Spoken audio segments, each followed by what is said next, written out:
شہد کی مکھیاں 3 قسم کی ہے، ایک بالکل چھوٹی، ان کی شہد بہت کم ملتے ہیں، یہ مدرسے میں جگہ جگہ ہے لیکن طالب علم ادھر ادھر گڑبڑ کر لیتے، یہ چھوٹی مکھیاں ہیں، ان کا شہد تو ایک چٹانگ 1000 کا بھی ملے تو سستا، براہ راست شفا ہے۔ دوسری متوسط مکھیاں ہیں، ان سے بڑی ہے، بڑیوں سے چھوٹی ہے، ان کا شہد عام مل رہا ہے، وہ بھی ٹھیک ہے۔ تیسری وہ بڑی مکھیاں جو بالکل ٹین کے ٹین بھر کے دیتی ہے، بالکل جیسے گڑ کا شربت ہوتا ہے، اس میں فوائد کم نظر آتے ہیں۔ شہد کے کھانے کے 3 طریقے ہیں۔ سب سے بہتر یہ ہے کہ شہد جیسے ہی اترے ایسے شہادت کی انگلی سے بسم اللہ پڑھ کے چاٹے، تازہ شہد بالکل، وہ تو ہمارے لیے آپ کے لیے ممکن نہیں۔ دوسرا طریقہ یہ ہے کہ شہد کو پانی گرم کر کے اس میں شہد ملائے، شہد نہ گرم کرے، سینکیا بننے کا اندیشہ ہے، اور اگر شہد گرم کر لیے تو پھر کوئی چیز ملائے نہیں اس میں، چیز گرم کرے، دودھ گرم کرے، پانی گرم کرے، اس میں شہد ملائے۔ تیسرا طریقہ یہ کہ صبح اور شام بس شہادت کی انگلی سے بسم اللہ پڑھ کر کے 3 انگلیاں چاٹا کرے۔ بعض لوگ تعجب کرتے ہیں کہ شوگر کی بیماری میں شہد سخت مضر ہے، مہلک ہے، بینائی جانے کا سخت اندیشہ ہے، اور قرآن کہتے فی شفاء للناس۔ تو اصل بات یہ ہے کہ شفا فی القلیل ہے، بسم اللہ، بسم اللہ، بس شفا ہے۔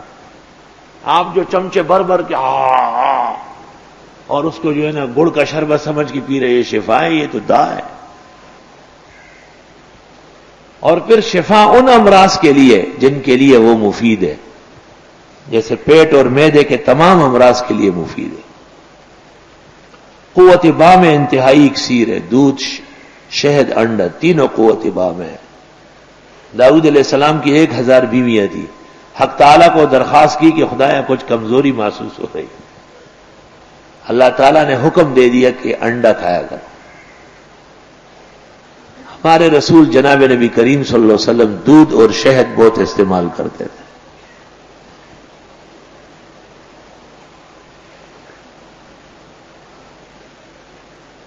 یا رب اشکرک و احمدک۔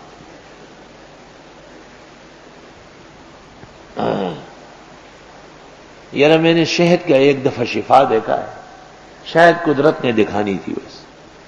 ہم اور منصور بھائی یہاں سے گئے، جا رہے تھے ٹھٹھا، راستے میں ہمارے ایک جاننے والے تھے وڈیرا، اس کے ہاں ٹھہرے، اس نے ناشتہ کرایا۔ اس کے بعد جب ہم جانے لگے طبیعت بہت زیادہ خراب تھی، بہت زیادہ۔ جہاں پہنچے وہاں ان لوگوں کو پتہ چلا وہ ایک باغ میں ٹھہرے، انہوں نے کہا آپ کے لیے ہم نے شہد رکھا ہے۔ وہ تلاش کرنے چلا گیا، تھوڑی دیر بعد او ہو وہ مکھیاں کھا گئی، تھوڑا سا اتنا انگلی کے پورے کے برابر لے آیا۔ میں چارپائی میں لیٹا ہوا تھا، جب میں نے منہ پہ رکھا تو آنکھیں کھل گئی، جب اس کو چاٹ کے ختم کیا تو بالکل وہ بیماری ظاہر ہو گئی۔ فی شفاء للناس۔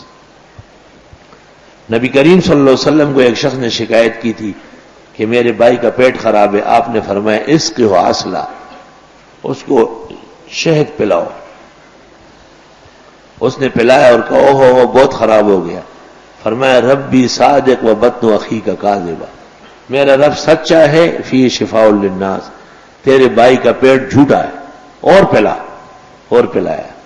او جی مرنے لگا، حضرت نے کہا رب صادق ہے، پیٹ جھوٹا ہے، اور پلا، اور پلایا، بالکل ٹھیک ہو گیا۔ اطباء کہتے ہیں پہلے جو زور لگ رہا تھا وہ صفائی ہو رہی تھی، جراثیم کی صفائی ہو گئی بالکل۔ واللہ خلقکم، اللہ نے تم کو پیدا کیا، ثم یتوفاکم،